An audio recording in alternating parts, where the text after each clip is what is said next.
السلام علیکم دوستو، آپ دیکھ رہے ہیں ہمارا YouTube channel Pakistan job help line. دوستو اور سٹوڈنٹس کے لیے یہ معلوماتی ویڈیو بھیجی جا رہی ہے۔ آپ کو پتہ ہونا چاہیے صدقہ فطر جو ہے یا فدیہ جو ہے اس کی مقدار کتنی ہوتی ہے، گندم کے مطابق، جوں کے مطابق، کھجور کے مطابق، کشمش کے مطابق، کیونکہ یہ چھوٹی عید الفطر آنے سے پہلے آپ نے جتنے آپ کے گھر کے فرد ہیں آپ نے ان کے مطابق آپ نے ادا کرنا ہوتا ہے، ٹھیک ہے۔ تو اگر آپ کا جس ماحول میں آپ انٹرویو دیتے ہیں، اگر رمضان کے اندر آپ کوئی بھی ٹیسٹ دیتے ہیں یا انٹرویو دیتے ہیں تو اس طرح کے جو اس وقت کے حالات و واقعات ہیں اس کے متعلق آپ سے سوال پوچھے جا سکتے ہیں، تو آپ کو اس کے بارے میں معلومات ہونی چاہیے کہ اس کی کتنی مقدار ہوتی ہے۔ اور اس کے علاوہ بھی اب آپ نے اپنی فیملی میں ہر شخص نے اس کا فطرانہ جو ہے وہ دینا ہوتا ہے، صدقہ فطر جس کو اور فدیہ بھی کہتے ہیں، تو آپ کو اس کے بارے میں پہلے سے معلومات ہونے چاہیے تاکہ آپ اکٹھے کر کے عید سے پہلے جو مستقل لوگ ہیں ان تک پہنچا سکے تاکہ وہ اپنی عید کے لیے کوئی نہ کوئی چیز وغیرہ خرید سکے، کپڑے جوتے خرید سکے۔ تو یہ جو ہے مرکز اہل سنت والجماعت جو ہے 87 جنوبی لاہور روڈ سرگودا کی طرف سے یہ شیڈول پیش کیا گیا ہے۔ تو ان کا موبائل نمبر ہے 0483881 آپ مزید معلومات چاہتے ہیں تو اس نمبر پہ بھی رابطہ کر سکتے ہیں۔ تو صدقہ فطر 2024 کے مطابق یہ بیسیکلی ہوتا ہے گندم کے ریٹ کے متعلق، جو موجودہ ریٹ چل رہے ہوتے ہیں یہ اس کے متعلق ہے۔ تو یہ پیش کیا جا رہا ہے 11 مارچ کو، اور 1 رمضان سے یہ شیڈول جو ہے وہ بتایا گیا۔ جو گندم ہے یا اس کا آٹا ہے یہ ہوگی 2.25 کلو مقدار، تو اس کا جو ریٹ ہے مقررہ کے مطابق انہوں نے نکالا ہے، یہ فطرانہ جو ہے 300 روپے ایک شخص کا۔ آپ کی گھر میں جتنے بھی فرض ہوں گے آپ نے اس کو 300 سے ضرب دینی ہوگی، ٹھیک ہے۔ اس کے علاوہ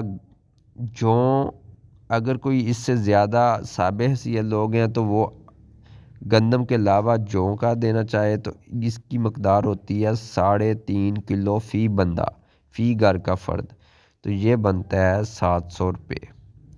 اس کے علاوہ کوئی اس سے زیادہ دینا چاہتا ہے، حیثیت رکھتا ہے، اس کے پاس اللہ پاک نے رزق وافر دیا ہے تو وہ کھجور کرے، تو اس کا جو ہے 3.5 کلو ہوتا ہے، 1400 روپے بنتا ہے فی گھر کا ایک فرد۔ تو جتنے گھر کے فرد ہوں آپ اس کو ملٹیپلائی کر لیں۔ تو جو اس سے بھی زیادہ پیسہ رکھتا ہے، حیثیت رکھتا ہے، وہ کشمش کا دے سکتا ہے 3.5 کلو، ریٹ بنتا ہے 250 روپے فی بندہ گھر کا۔ جتنے گھر کے بندے ہو اس کو ضرب دے کے آپ ٹوٹل جو بھی ہے کسی بھی مستحق شخص کو عید سے پہلے عید الفطر کی نماز سے پہلے آپ دے سکتے ہیں۔ اس طرح انہوں نے بتایا ہے کہ روزے کا فدیہ بیماری کی حالت میں یا کسی اور وجہ سے کوئی شخص جو ہے وہ نہیں رکھ سکتا تو 300 روپے ایک روزہ، گندم کے حساب سے، جوں کے حساب سے 700 اور کھجور کے حساب سے 1400، کشمش کے حساب سے 250، تو 30 روزے کا فدیہ بنتا ہے۔ یہ مجبور شخص کے لیے ہے، جو روزوں کو فدیہ ہوتا ہے ہر شخص کے نہیں ہے، ہر شخص کے لیے یہ حکم ہے اگر وہ روزے نہیں رکھتا تو وہ عام دنوں بیماری کی حالت میں وہ اب نہیں رکھ سکتا تو عام دنوں میں رکھ کے اپنے روزے پورے کرے، ٹھیک ہے۔ تو یہ کیونکہ ہم پہ فرض ہے، تو 30 دنوں کا فدیہ گندم کے حساب سے 9000، جوں کے حساب سے 21000، اور کھجور کے حساب سے 42000، اور کشمش کے حساب سے 84000۔ مقداریں آپ کو پتہ ہونی چاہیے، 2.25 کلو، 3.5 کلو، 3.5 کلو، 3.5 کلو، آپ کی مارکیٹ میں جو بھی ریٹ چل رہا ہے جس کا آپ اس کے حساب سے آپ اس کو نکال سکتے ہیں۔ تو انٹرنیشنل لوگوں کے لیے بھی انہوں نے سعودی اور قطر میں صدقہ فطر کی اوسط مقدار 15 سے 25 ریال، UAE میں 20 سے 30 درہم، انگلینڈ میں 3.5 سے 5 پاؤنڈ، امریکہ کینیڈا میں 7 سے 10 امریکی ڈالر، عمان میں 1.5 سے 2 عمانی ریال، بحرین اور کویت میں 1.5 سے 2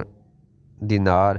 دیگر ممالک والے مذکورہ اشیاء کی قیمت کے لحاظ سے فطرانہ ادا کریں یا اپنے مقامی علماء سے رابطہ کریں۔ ایک روزے اور ایک نماز کا فدیہ اور فطرانہ کی رقم کے برابر ہے۔ میت کی اگر وصیت کی ہو تو اس کی فوت شدہ نمازوں اور روزوں کا فدیہ لازمی دینا چاہیے۔ اگر وصیت نہ ہو تو ورثہ اپنی طرف سے ادا کر سکتے ہیں۔ دن رات میں وتر سمیت کل 6 نمازوں کا